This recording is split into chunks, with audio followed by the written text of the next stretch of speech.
My belly is full of key lime yogurt, pretzels, Doritos, and salami, so let's get started. Top 10 best Travis Scott songs of all time is happening right now. Another artist with a million honorable mentions that you could mention, so let's hop right into the top 10. You know, my view of Travis Scott might be a bit different than everyone else's. I like when Travis Scott gets super unique and different, which is like my taste in music. So at number 10, I'm actually starting it off with Hell of a Night off of his Owl Pharaoh mixtape. This song is amazing, and it's by far the best song off of Owl Pharaoh. And Owl Pharaoh might be my favorite Travis Scott project next to Rodeo and Days Before Rodeo. Those are my top 3 favorite Travis Scott projects. Mainly because this mixtape is so nostalgic for me, but this song deserves some spotlight, and I feel like a lot of ranking videos and people that rank songs and albums are a little too scared to put a song from Owl Pharaoh in Travis Scott's top 10,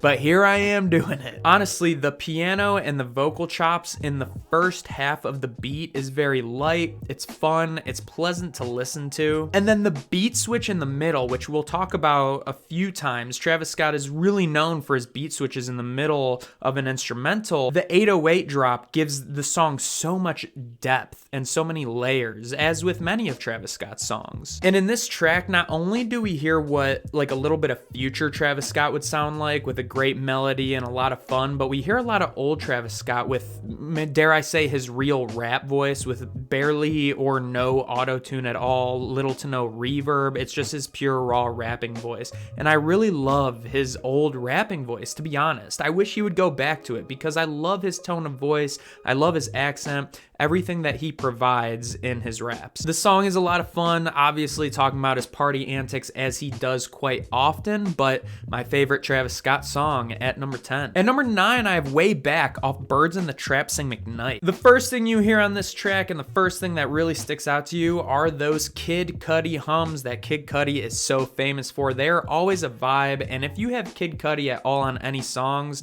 the song is gonna be good. There are also Swizz Beatz ad-libs on here, so you know the song is gonna be fire. This track seems very chill yet hype at the same time, and I don't really know how Travis Scott does it, whether it's with his voice and the instrumental, or the instrumental is hype and his voice is a little more chill. Either way, I love how Travis Scott mixes those two worlds together. This song reminds me of summertime. It's a great song to roll the windows down and just cruise along to. Travis Scott's melody on this track is a lot of fun, and you have yet another great beat switch in the middle, which I love because you're putting two good songs together. So Way Back at number 9. Coming in at number 8, I have a sleeper pick, and it's Pray for Love featuring The Weeknd off of Rodeo. This song is just disrespected and underrated in so many ways. It is one of my favorite Travis Scott songs, and it's so deep, and sonically it's so great that I can't believe it's on nobody's top 10 list. This song is epic, and The Weeknd absolutely kills his chorus feature because The Weeknd fits so well on this beat with the big synths and bouncing back and forth off Travis Scott. Travis's old rap flow and new age rap flow mixed together sounds amazing. His flow and delivery on this track is so pure and so good. You know, they're talking about if you pray for love, you probably won't get it. And Travis Scott goes on about all of the things that he's praying for besides love. You know, he gets a little political on this track, and of course, as always, he's talking about his party antics. The song has a ton of layers. There's big synths, big 808s, drum pattern is amazing. It's nothing like I've ever heard before. So for the fact that this song is so unique, so different, so many layers, and it has so much depth, I think it deserves number 8. Number 7, I have Drugs You Should Try It off Days Before Rodeo. I do not condone drugs, but that's just the name of the song. This song is actually extremely chill for Travis Scott, but it definitely has one of the biggest vibes. I mean, this guitar loop is extraordinary, and the snaps mixed in with this guitar loop sounds so catchy, and I love the way the snaps are mixed. They sound so crisp, clear, and real. Of course, lyrically, he's talking about a lot of partying like we so often hear, and I love the way his vocals are mixed on this song with, you know, a bit of a heavy filter at some points, and then, you know, with his normal auto-tune at others, but especially especially with that heavy filter. It kind of reminds me of Speeding Bullet to Heaven a little bit with that guitar loop, so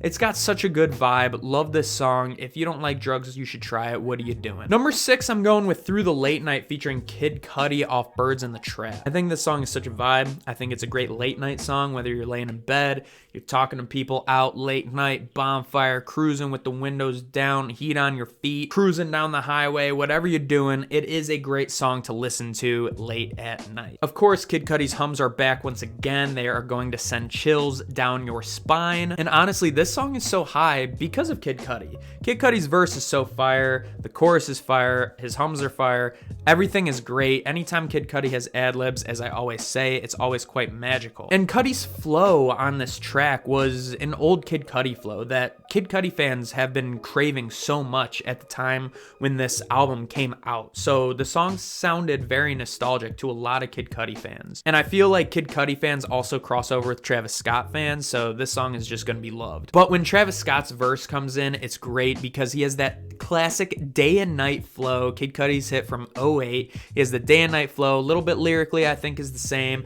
but it's a great callback to the song Day and Night, and it's just such a great move. It's genius to have that flow with Kid Cudi on the same track. Coming in at number 5, I have another disrespected, extremely most underrated Travis Scott song of all time, and it is Apple Pie off of Rodeo. I don't care what anyone says, this song is a top 5 Travis Scott track. The cowbell in this song is incredible, and honestly, we do need more cowbell. The piano chords in this song are a lot of fun. It really makes you feel like you're in a saloon or a rodeo, and mix it with those 808s, you are going to have a fun modern day banger with some more profound lyrics from Travis Scott. You know, going off on his own, making his own. He's independent now. He doesn't need to be tended by his mother every second like we do when we are children. The synth in this song is also sneaky strong, and the song is just catchy as hell, and I love it so much. Apple Pie at number 5, no doubt. Coming in at number 4, it's Goosebumps off Birds in the Trap. This one was kind of easy for me. Let's be honest, it's one of Travis Scott's harder songs, and it is one of Travis Scott's more popular songs, and I'm not afraid to put a super popular song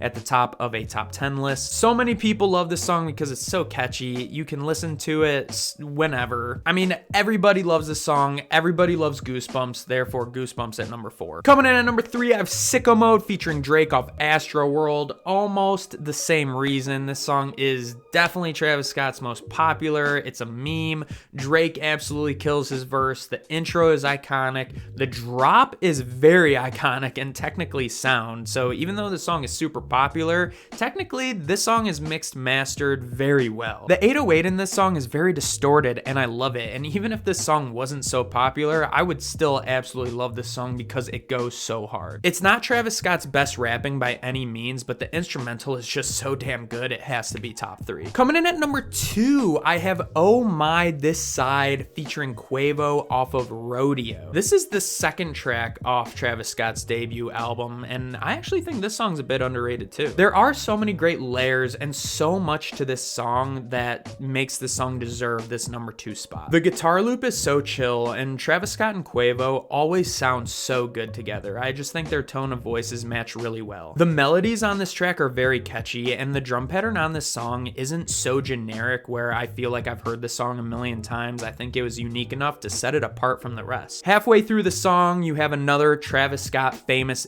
beat switch, which is very interesting because in modern day, you know, most people don't want their songs so long so it has more replay value, but a lot of Travis Scott's songs are a little longer because of his beat switches. I don't know if maybe that was just in the mid 2010s to, you know, or now all the way through now, but you know, a lot of beat switches from Travis Scott. After the beat switch, this song actually turns more chill, and it's a great touch to it. I love the piano, and I absolutely love the synth as always in most Travis songs. And honestly, in the second half, the song gets a little bit more sexy, which we don't hear too much from Travis Scott, so it's a very smooth vibe. So Oh My This Side at number 2. And coming in at number 1, I have 90210 featuring Casey Hill off of Rodeo. I tried to think of reasons why this song shouldn't be number 1. I'm not sure why, but I really couldn't think of any reason. The song is just perfect in so many ways. First off, Casey Hill was absolutely robbed of a great singing career because her voice is so damn beautiful. But that's besides the point. This song's synths are so great and they're so strong. They're so awesome to listen to. Travis's melody on this song is unique.